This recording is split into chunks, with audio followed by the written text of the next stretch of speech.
You're about to enjoy a Cloudcast original. Local stories, local storytellers, local brands. Have you ever felt that you as a woman may not appear to measure up when you see incredible women in strong roles? You may be surprised when hearing from women in these positions and how we all share many of the same challenges. Thank you for joining us for the SheEO Lead-In podcast with Rebecca Jones as we share the journeys of women. Hello, I'm Rebecca Jones, your host of SheEO. We are on an exploration together to discover more about the personal journeys of incredible women in both career and life. We all have paths to share that sometimes take incredible turns, deep resilience, and courage to navigate. My hopes are that the challenges shared here encourage women to take leaps of faith and growth when a journey feels too difficult or unachievable. There is great strength deep within each one of us. These stories are meant to share the ways strong women have taken their dreams to strive and thrive to new heights, despite their sometimes rocky paths, and found a way to lead in. Today, we are here with Heather Hakes, the Regional Manager for Golden Empire Mortgage. How are you today, Heather? I'm fantastic. How are you? I'm excellent, thank you. I'm so excited to have you here with us today to discuss some of the ways that you have overcome things, and then also how you got into your job and your career now. So why don't you tell us, and I'm sure it's probably different every day, but why don't you tell us a little bit about what your day looks like? Well, in this part of my career, my day is a little more flexible than it was in the beginning. I have a few offices that I reach out to, and I talk with them, and we don't have to meet in person anymore, although I like to meet in person. And we just kind of have something on schedule of where we're at. We try to do what's called our loan fundings in the morning. Then we discuss files that are in process, and in the afternoon, then we work together and set up appointments now that we get to be in person, and that's kind of the basics of a normal day. So a regional manager, are you more managing the people that work for you? Or are you still pretty hands-on where you actually are have your own real estate agents that you work with and other folks that are going to be needing loans? Are you working with them still? Or yes, I still do. I am what's called a producing manager at this point in my career. I think I'll always be a producing manager just because that is your bread and butter. When things get thin, the first thing they do is they cut upper management. So I always make sure that I have that bread and butter to fall back on. And I like that part of the business. I like meeting the people and the folks who need the loans. The company I work for, what's fantastic about them is that they gave you opportunity from the get-go when I started with them 21 years ago to have an opportunity to recruit other folks, to open up other branches, and significantly get paid off those other branches throughout my career. So I kind of do a balancing act, but at the end of the day, I like to still consider myself as just a producing manager. So how many offices are you responsible for? Currently, I'm responsible for 4 offices, but in my career, I've recruited probably about 10 offices for the company. And how many people is that roughly? That's roughly about couple hundred, 200 people. So you get to decide who you hire and all of that. Do you do all the hiring? The only thing I do the hiring on is the actual branch production managers. And then what happens is they go ahead and they start their own team. We're called what's a net branch retail division of a mortgage company. There's retail divisions, like when you walk into an institution, a bank, you would talk to a loan officer. That's called a retail branch. Then there's what's called wholesale companies. Wholesale companies are someone who sell loans off onto retail branches. And then there's what's called net branches. That's what I am, is where I operate strictly on a profit and loss statement. So I have to really manage the office. And at the end of the day, if my expenses are too high, I don't get paid. But I've been doing this so long, I usually know how to figure out the formula, and that's what's successful about a net branch operation, is that you can manage your own time, your own money, and really, sky's the limit on how much money you make because you're in charge. It's the next best thing to owning the mortgage company yourself. So how long have you been doing this? I've been doing this a really long time because I'm old. I've been doing mortgage banking for 32 years, and I've been with Golden Empire Mortgage 21 of those years. So let's talk about you as a person for a minute. Let's shift gears. Tell us a story about you that maybe people don't know about your childhood. I can do that, but just so you all know, Rebecca Jones and I go way back. We've known each other, I think, about over 30 years. So I know Rebecca very well. So if I start laughing, that's why. Anyways, one of the funny stories that I was thinking about, I actually talked to my sister about it yesterday. I said, can you think of something funny that I used to do? I can think of things that you guys did to me, because I have a sister and a brother. And she said, well, remember how much you used to sleepwalk? I'm like, oh, yeah, I used to sleepwalk a lot. So one time, and I can, I was in the 4th grade. I can remember this vividly. I was at a girlfriend's house by the name of Susan Fisher. And we grew up in Newport Beach. And Susan Fisher's mother, Ann Fisher, she was from Ireland. We were having a slumber party, and Mr. Fisher was out of town on business. And I got up in the middle of the night, slept walk, and got into the mother's bed. Oh, no. A couple hours later, she woke up screaming that I was an intruder. And so I'll never forget that as long as I live, because she was so scared. And, could you imagine being 9 years old going, well, where am I? So, yeah, I got into her bed. And so that was one of the times that I recall sleepwalking into a stranger's bed. Thank goodness it was a friend of mine's mother. So. Well, that could have been terrifying. Well, if I woke up and I was in the mom's bed and she's screaming at me, I would probably start crying. Oh, I recall, because when you're in a sleepwalk state, you're kind of out of it. And I remember, I think she got me up and just headed me back to where I was sleeping on a sleeping bag in the slumber party. And that's kind of how it all ended. Oh my But yeah, gosh. I remember it. Wow. Yep. Well, I don't think I've ever seen you sleepwalk, so I'll keep that in mind. So do you have a word that you think describes you and really speaks to who you are? I think the word dependable best describes me. I'm a very dependable person. If you expect something out of me, you don't have to worry, because I'll make sure it gets done. So I think dependable describes me the best.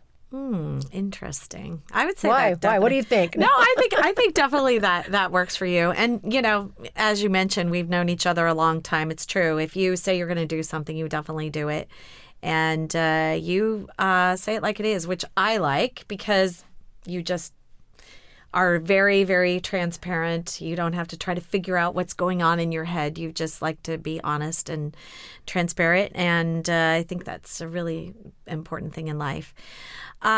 So thinking about your career, thinking about things that you've done well, things that maybe haven't gone very well, do you have some examples to share with our listeners about leadership and things that I always tell people, listen, you need to try new things. They could be very, very tough for you. They might be outside of your comfort zone, but I think it's important to continue trying things because you grow from experiences, Right. whether they're good or bad.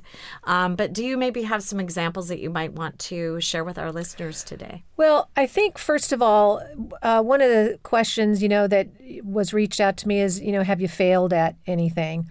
You have to fail a lot. Failing is just a part of the equation in order to move forward. I think for me, the only thing, and maybe this is a generational thing, is that I probably don't respect technology the way younger people do. I don't enjoy Zooming. I don't enjoy texting. I really like that one-on-one personal conversation. I like meeting people in person. I think technology seems real sterile. There's no personal interaction. So I guess that's my biggest obstacle at the moment. And I probably will never master it. And frankly, I don't care. But I think as far as a leader goes, whether female or male, but a female leader, some of the things that I would always tell folks is you can't see yourself as a victim. Victims, that mentality is so downgrading and so paralyzing that you can't see yourself as a victim. I always have the philosophy, don't be on time, be early. Because, and believe me, as a younger woman, I was late quite a bit, and it just causes the stress and anxiety throughout your day.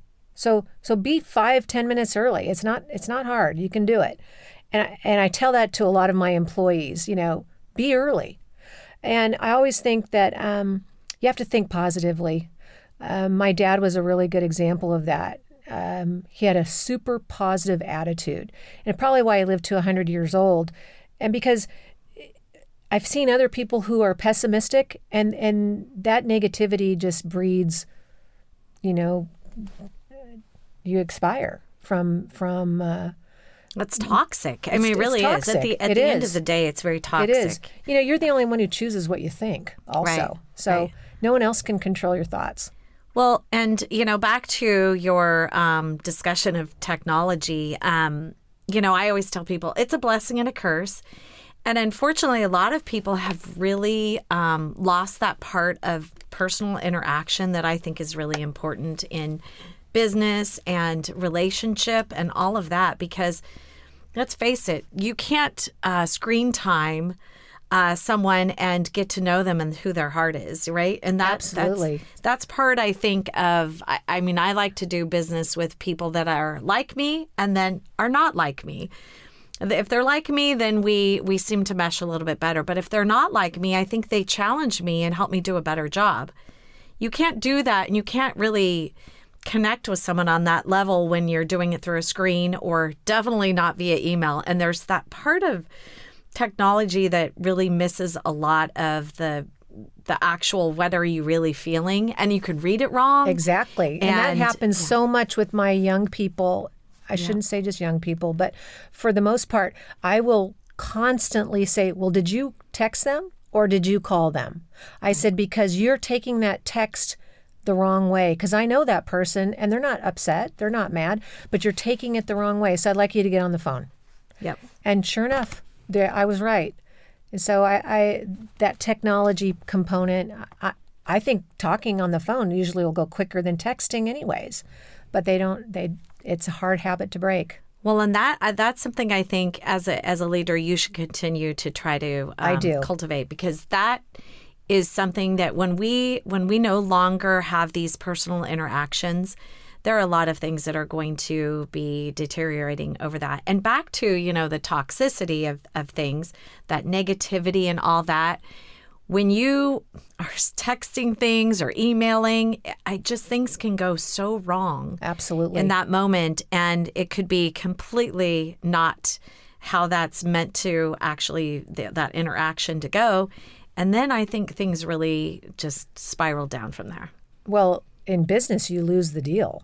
Yep. You lose I find it fascinating in the mortgage business, especially with first-time home buyers. It's a story. You have to put their story together. You have to understand where people are coming from and how to put the story along so you can get them qualified. And what I see is a lot of times people will go, oh, well, go to our portal and input your information. Well, they don't know how to complete that portal or information or of what you should and shouldn't know. And the next thing you know, they get discouraged, or the story doesn't go the right way, the questions weren't asked, and then you're just backpedaling and they're frustrated. And a lot of the times they'll leave you and they'll find someone with more experience who can navigate you through the process. Well, and then again, do you think they're not going to tell 10 people? Of course. Of course they will. Of course they will. That's that whole part of, I think, more than many businesses, I think you rely a lot on repeat business 100%. And referrals and all of that, and not having that part of it. If you've got this whole negative thing that ends up happening, I think the personal part is such an important, vital part of your business. Absolutely. And if you do make a mistake, you need to own it and apologize, move on, but be honest. And unfortunately in the industry, there's a lot of times when, especially if you don't have experience, you're a yes person. because you're afraid to say no, or no, they don't qualify, or no, you have a problem. And then the honesty component goes out the door because you're so scared. So I always try to tell, whether they're new to the business or been around, just be 100% honest. You can work it out. There's always a solution. We want to put as many people in homes as possible. So, there's always a solution. And maybe it won't be tomorrow. Maybe it'll be 6 months to a year from now. But we always have a solution of how to get there. And timing's everything. Timing's everything. Because you don't want someone to get into a home before it's time where they can't actually make those payments on a regular basis. You want them to be ready and successful at it. So, and I hope that everybody feels the opportunity to try to buy a home. But there is some people that will never own a home because they don't have the discipline, or maybe they unfortunately weren't given any skills on how to budget money. That's one of the big things that I try to do with my young people, is I try to sit them down and really we put together a very preliminary budget, which is important because they're shocked. They don't consider, eating and gas and, everything goes into that expense. And, even though mortgage companies qualify you off your gross earnings, it's the net money that is what is going to be spent every month. And if they don't have enough, they don't have enough. Right. It's easy to qualify people on the gross, but, at the end of the day, that spa bill or the gym bill or the Starbucks bill, I'm like, you're going to have to not do A, B, and C so you can live. And then we try to show them the positive side of owning a home. As you and I both know, It has definitely made you and I successful financially with owning property. Well, and looking at California, it's so expensive to live here. And, I think one of the things with young people that they don't always recognize is you're going to need to work jobs, A, that you are not wanting to work to get ahead, and B, you might not, your first home is not going to be that beautiful big home on a hill or whatever. It might be something smaller, something that's attached. That whole first purchase is not going to be your dream home in most cases. You remind me of a certain young lady. She works for Scripps in San Diego, and she's a single mom.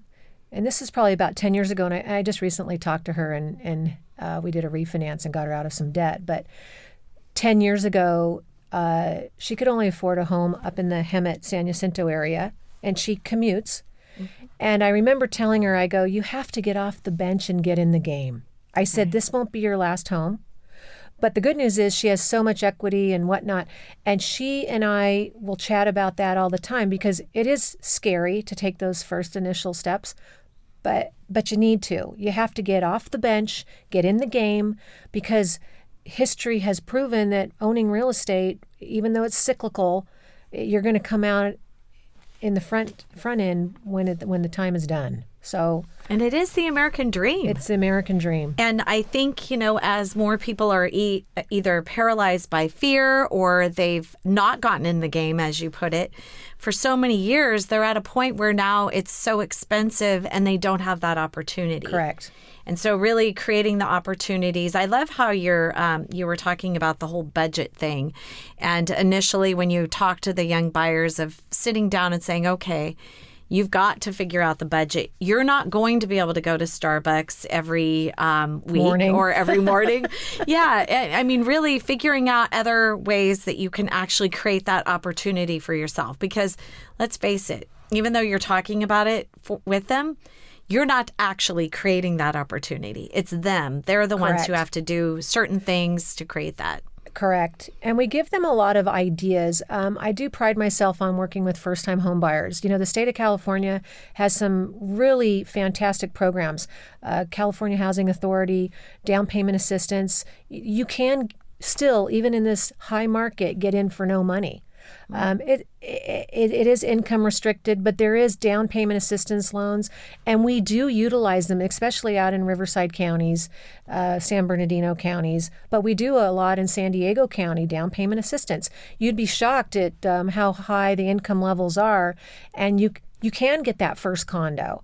And that budget, like you said, is important. There's ways of getting down payments that you don't think about. You can do garage sales. You can do bake sales. You can go online and start selling things through online programs. Like my daughter, she'll sell clothes that she isn't wearing, or purses or shoes, creative ways to save money. And, these down payment assistance, you need little money to get in. So, yeah, the market's crazy right now. It's the craziest I've ever seen it in 35 years. We do have lack of inventory. We don't have housing right now. We're behind building. Interest rates are still relatively low, although inflation has kicked in. We've seen rates kick up.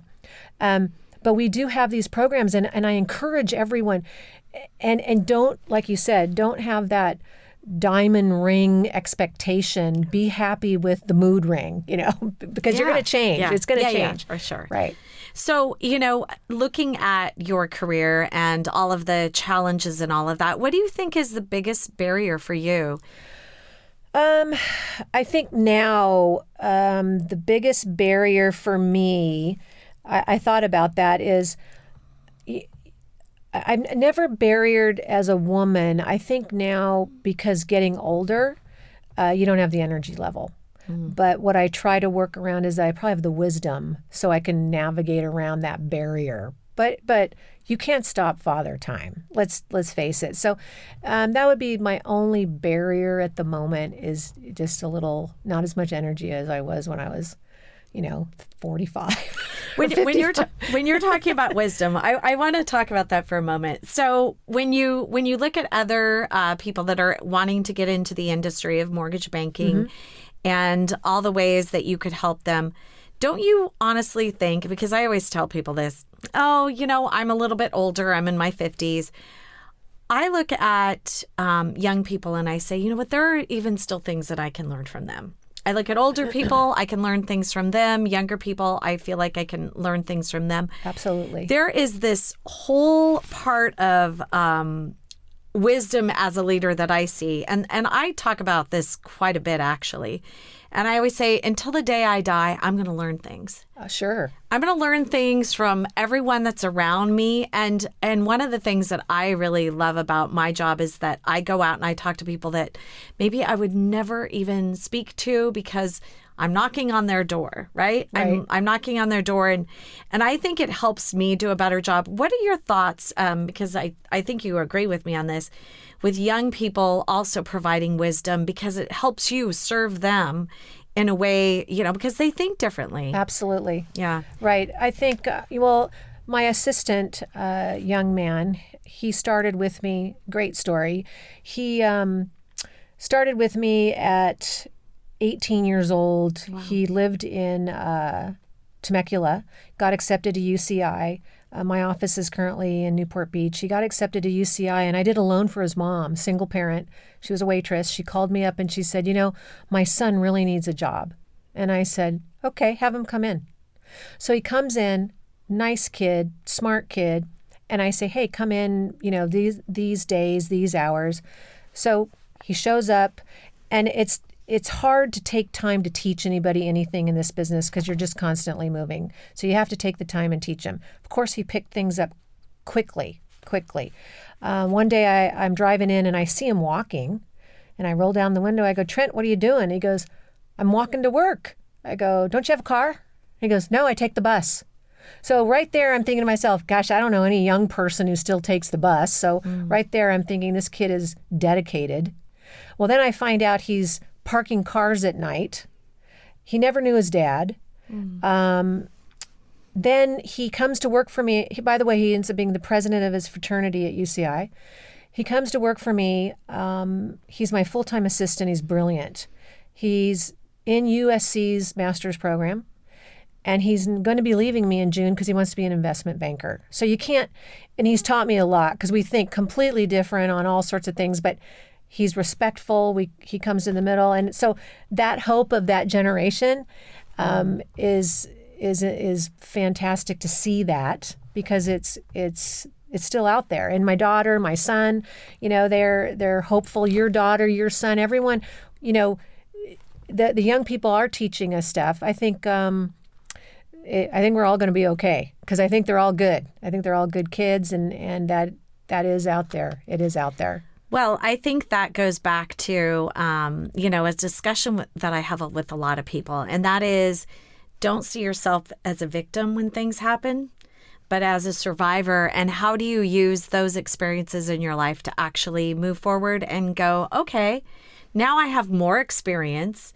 and that actually gives me wisdom. And how can I share that with other people? And I tell people all the time, be transparent. Talk about these things with people, because even though you might see it as something, oh gosh, I don't really want to share something with someone because, it was A, painful to me, or B, it makes me vulnerable. Right. I think it's so good to have that authenticity to say, hey, this happened to me. Maybe you can translate this to your life, which kind of leads me forward to what are some things that have happened in your life, some lessons that you could actually share with other young leaders and women specifically that they might be able to apply to their lives? I think, going back into my career, the whole sexism back in the day was a lot more prevalent than it is now. I don't see that now, but I can remember that. I can remember, geez, I wish that someone would do that to me now, but I can remember people patting on the desk, telling me to jump up, and just all sorts of things, and laughing it off. Again, you have to have thick skin, and I'm sure you still do, but I think the world has changed. I don't think that is as prevalent as it certainly was 20, 30 years ago. And I was one of the first women at this company, and I think there was only 2 other women managers. And it's a very male-dominated business. It still is to this day, although I always find that women are probably a little more truthful. I just think women don't lie like maybe men do. That's just my own observation. So I think that has definitely gotten a lot better. I think every culture and every race out there has great opportunity in this business because we are a mixed culture community in California. And I think that the opportunity is for everyone. I just got a call before I walked in, a gal who used to work for Anheuser-Busch. She's a fantastic gal. She just passed her test, and she's 50. I think she's turning 50. And this is a new chapter in her life, Dionysia. And she just passed her test, and I know she's going to make it. I can tell if someone's going to make it and if they're not. She's going to make it. She's good. So that's exciting. And I feel that a lot of women just need to jump in. The only downside in this industry, it's a commissioned industry. In the past, I'm always very generous. I help my people who are going to make it because I want them to succeed. If they aren't going to make it, I usually know pretty much out the 90, 120 days. It's not for everyone. Commission's a tough business. So you mentioned, was it Trent? Trent, yes. So Trent, being that young go-getter, 18 years old, that's pretty crazy. How long has he worked for you? He is going to be, I think he's 26 now. Oh my gosh. So he's been with you for a while. Right. And he made, I know, I won't say the number, but he made great amount of money last year. So awesome. Now that he's going to be an investment banker, he's got a high threshold to meet. Well, when you look at people like him, he did whatever it took to actually get ahead. He was working that second job. He was sacrificing, and student loan debt too. Oh, wow. He took on student loan debt, and he's paid it all back. And he bought his first condo last year because I said, you're buying a condo. These rates are never seen this low. And he and his fiance, that he was scared, and they did it. And he says, it's the best thing I ever did. And it doesn't sound like he sees himself as a victim. He sees himself as a survivor. You know, growing up without a dad, right? Not knowing his dad, having this tough situation where his mom, single parent, sounds like working hard to help him. Waitress, yeah. Her whole life. Doing what she needed to do. Yep. She did. That's really admirable. She did. So, and some of the young ladies that same history. I have one young lady who I don't know if you ever met her. Anyways, one young lady who came to this country as a nanny, and she's now been here for years and raised her family. Very successful. Focuses on strictly bilingual clients. And, and another gal who's my right-hand gal, Pearl. So Pearl, shout out to you. Pearl is, Pearl. She is the smartest person in the room. And, she came from humble beginnings where, again, her father left. They had a huge family and, they made ends meet, even if it meant not paying an electric bill to put food on the table. Yeah. So, and she's super successful. Her husband's, they made it. And so, and Pearl's a Chinese Hispanic. Mm-hmm. And so she never has considered herself a victim either. Yeah. So, I just think that she and I and you, we have that mentality. Well, and tenacious too, because, tenacity is a very important part of success. It's not always about your degree or any of that. Sometimes it really has to do with your experiences and how you've used those experiences. And, going back to Trent and thinking about he worked that other job. He didn't even tell you about it. I find that very interesting. And here he is, what is it, 8 years later, he's worked for you all this time, worked with you all this time, and now he's going out on his own. And that says a lot about you as a leader, because there is lots of room for everyone to succeed. Absolutely. And I love that about you, that you're not competitive.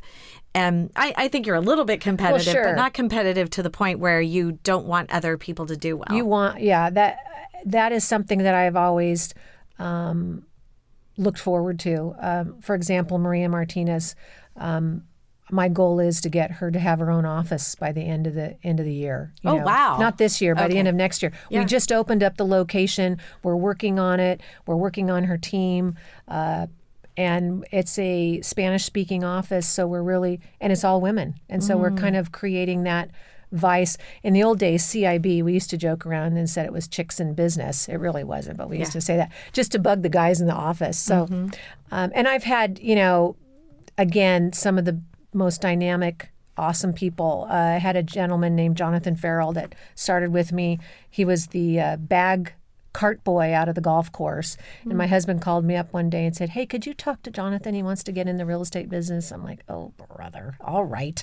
So I talked to Johnny and he came on board, and he was one of my assistants for years. And now he runs the branch in Temecula, and he also is opening an office in Dallas, Texas. He's in Texas. So yeah, we have a lot of these young guys and gals that are going out of state. We open offices out of state. I love that. We're looking in Idaho. We're looking in Colorado. We are a national company, and so we can open offices in other places. So looking forward, you walk into a room of young women that want to be leaders. What would your advice be to them? And what would you tell them? This is what you should do. I think one of the things is, especially if they want to be married, mothers, children. I'm a mother. I have 2 fantastic children and a great grandbaby, London, my baby London. You can't do it all. You can't do it all unless you have help. Yeah. Whether you can hire the help, have help of family, delegate responsibilities. I'm blessed to be married to a man who, although he's somewhat of a traditionalist, we run ideas off of each other. He runs a large company. He's been very supportive of my career. And so that has helped me with ideas. But for young women to get into my industry, they just have to have confidence. That's, and I think you and I will agree on this.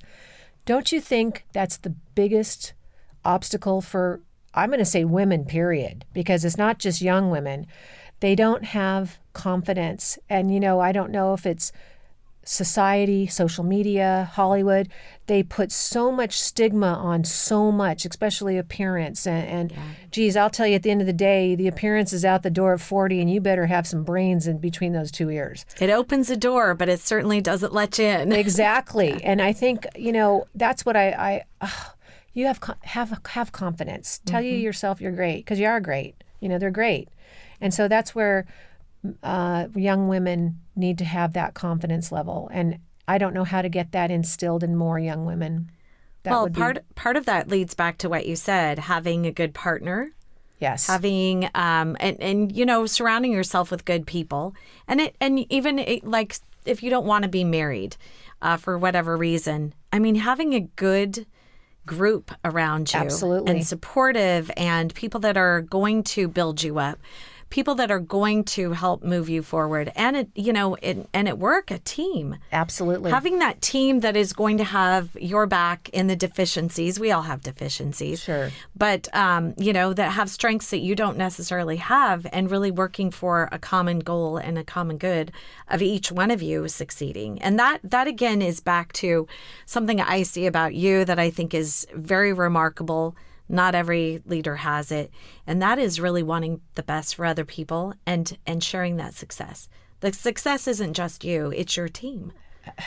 And 100%. it's everyone else. But there are some people that are so competitive that they don't see room for anyone else except for them. I've met thousands. Yes. Yeah, for We've sure. met thousands, haven't we? Yeah, for sure. Right. Definitely. So looking forward, Heather, as to what your future is holding. Are you going to retire? I don't honestly. I look at you and I look at Alan, and Alan, owns a very successful company also. Started that. How many years ago has it been?